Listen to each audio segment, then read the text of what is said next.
C'est marrant, autrefois les sorcières avaient mauvaise réputation, on en avait peur. Mais aujourd'hui, ça a complètement changé. Sur internet, certaines vous donnent des recettes de potions, les gens se ruent dans les magasins pour aller s'offrir des baguettes magiques, des balais volants. Et les enfants, ils veulent plus devenir cow-boys ou cosmonautes, ils veulent apprendre la sorcellerie dans une école. Comme si être une sorcière, hein, c'était la nouvelle vie de rêve.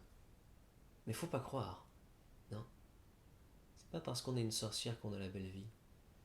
Si vous me croyez pas, écoutez un peu la tragique destinée de Mérop Gaunt. Mérop avait tous les attributs d'une sorcière.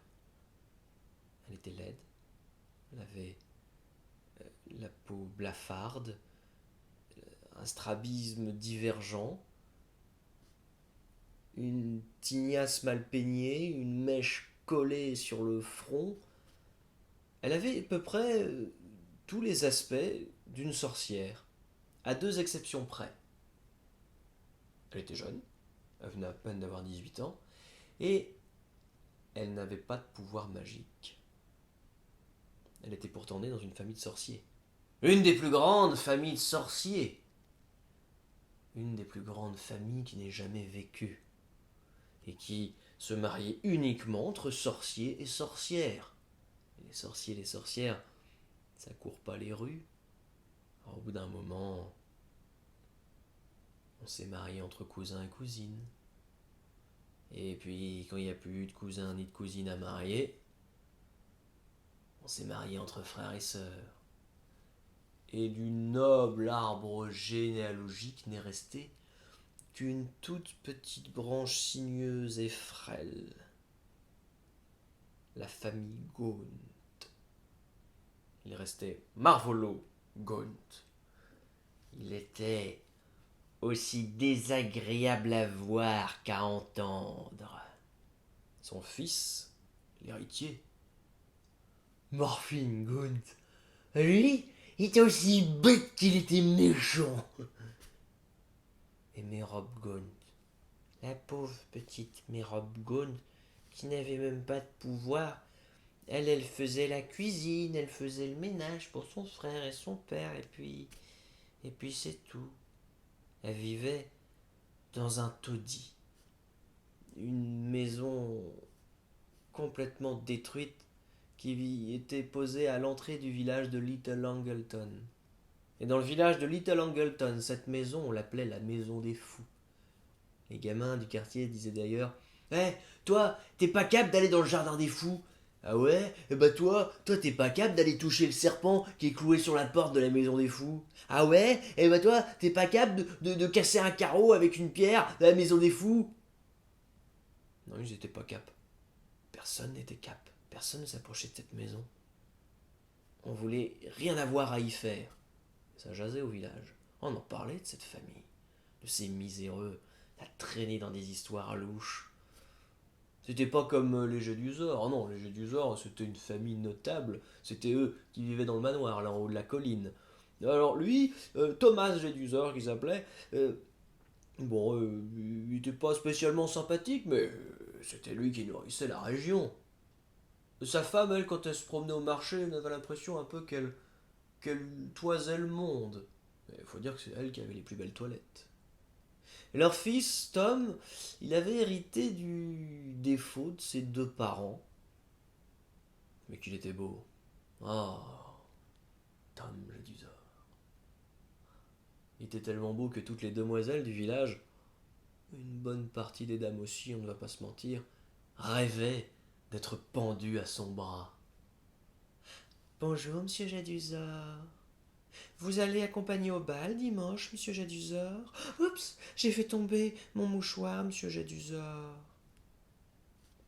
Toutes les demoiselles du village rêvaient de devenir Madame Jedusor. Toutes, jusqu'à la dernière. Mérop passait des heures tapis dans les buissons, à le regarder passer sur son cheval. Oh, qu'il était beau. C'était un prince charmant sorti sorti tout droit d'un conte de fées. Et, et puis les princes charmants, eh ben, ça épouse les paysannes. Et lui c'était un prince, et elle, Mérope, elle c'était une fille sans histoire. C'était une Cendrillon sans beauté, une sorcière sans pouvoir, une moins que rien. Un jour, un jour son frère l'a surprise à épier le jeune Jedusor dans les buissons. Il l'a traîné par les cheveux, il l'a ramené devant son père. Marvolo a sorti le bâton. Sale petite traîtresse à ton sang! Tu n'as pas honte de vivre! Mais regarde-toi, voilà ce qui reste de notre lignée. Oh, tu devrais avoir honte de vivre. Quand il en a fini avec elle, elle est allée se traîner dans un coin de la pièce qui était aménagée pour elle. Elle n'avait pas la belle vie, mais Rob Gaunt. Tout ce qu'elle avait pour elle, c'était ses rêves d'amour, avec Tom Jedusor. Son père et son frère, un jour, ont quitté la maison. On n'a jamais vraiment su au village où ils étaient allés. Alors, à ce qu'on racontait, ils ont été incarcérés. Pas étonnant, hein, avec toutes les histoires louches qui traînaient autour d'eux. Mais leur nom figurait pas dans le registre de la prison du canton. Ce qui paraît, on les a enfermés chez les dingues. Pas étonnant non plus. Et Mérope, là, la petite Mérope, celle qui a les yeux qui regardent dans tous les sens, là. Elle est restée toute seule, celle-là, dans la maison. Pouf, qu'est-ce qu'il y a à devenir? C'était le problème de personne, hein. Mais Mérope, elle, toute seule, dans sa maison, ouais. Elle s'est sentie bien pour la première fois. Elle s'est sentie pousser des ailes, comme un oiseau dont on aurait ouvert la cage. Elle faisait la cuisine, le ménage, mais pour elle. Elle faisait ce qu'elle voulait quand elle voulait. Et elle a senti, au bout de ses doigts, elle a senti la magie arriver. Ses pouvoirs se sont développés.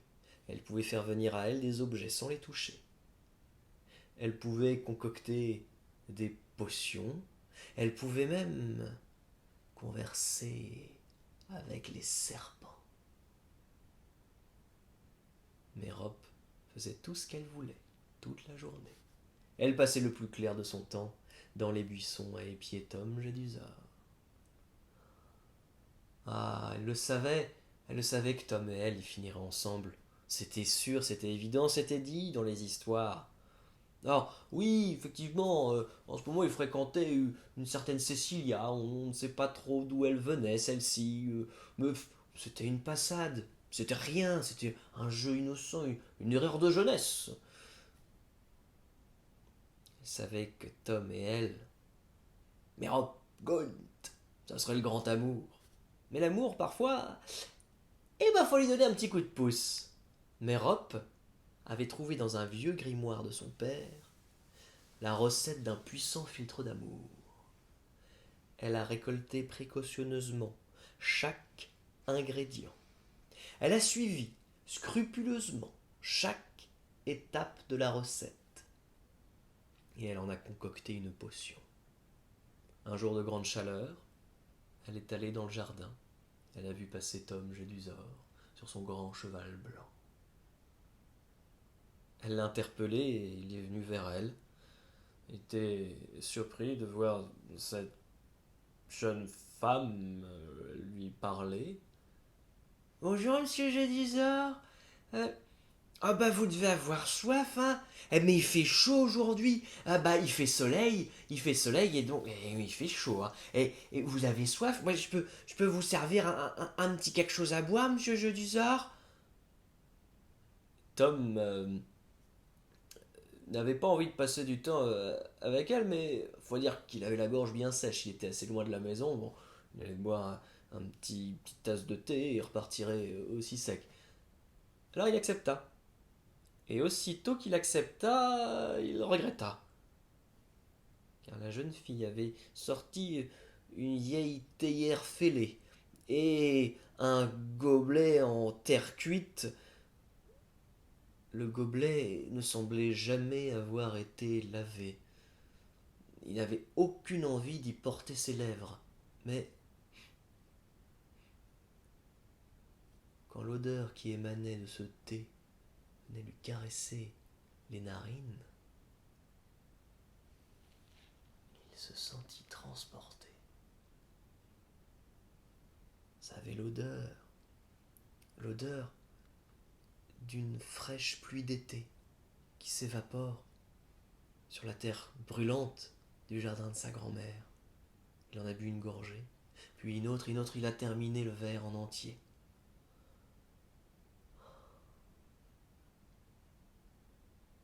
Il a posé ses yeux sur Mérope.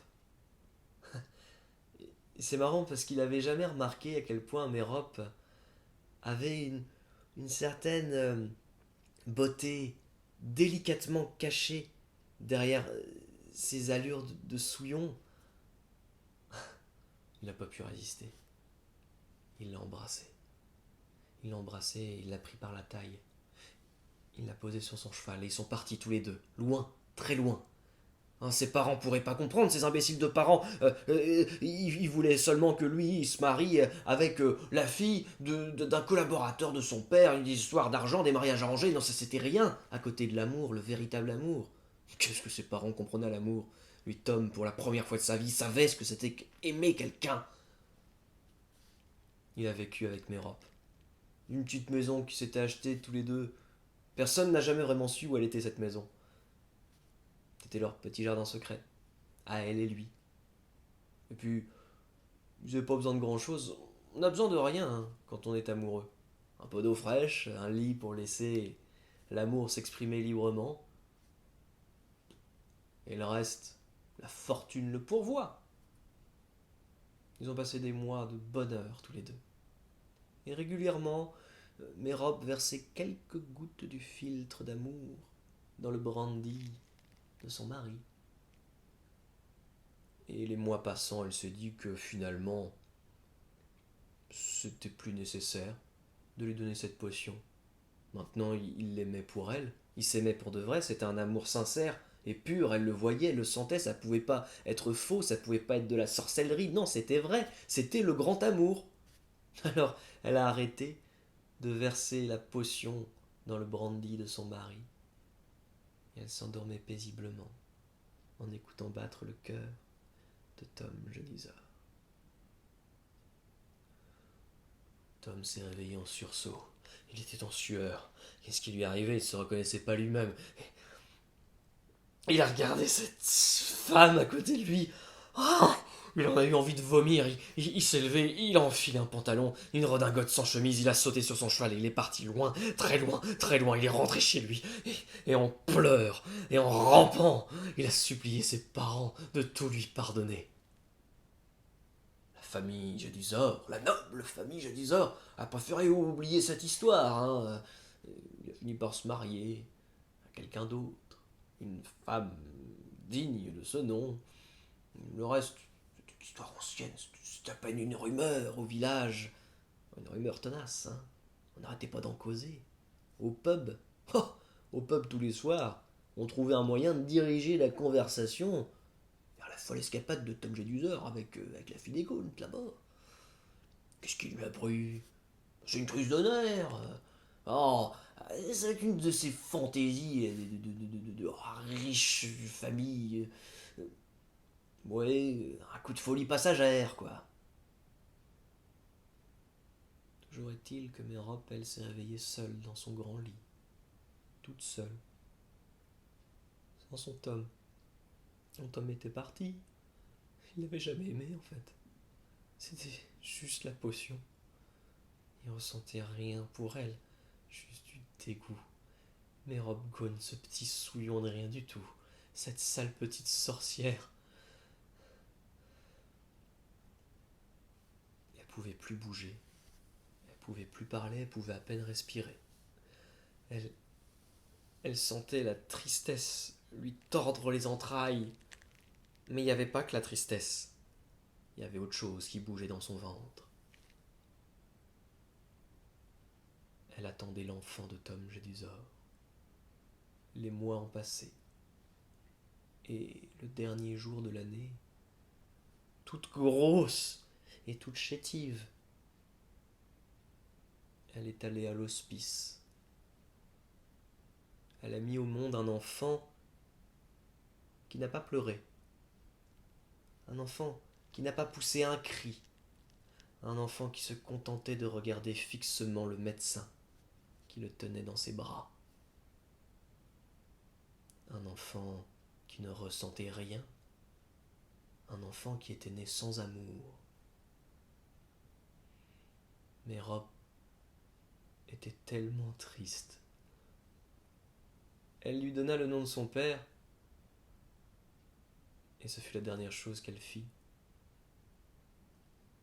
Elle ne vit pas le début de l'année suivante. L'enfant fut placé dans un orphelinat. Il s'appelait Tom Jedusor, comme son père. Mais le nom l'a connu, le monde l'a connu sous un autre nom. On l'appelle... on l'appelle Aujourd'hui, on connaît surtout cet enfant sous le nom de... Enfin, vous savez qui.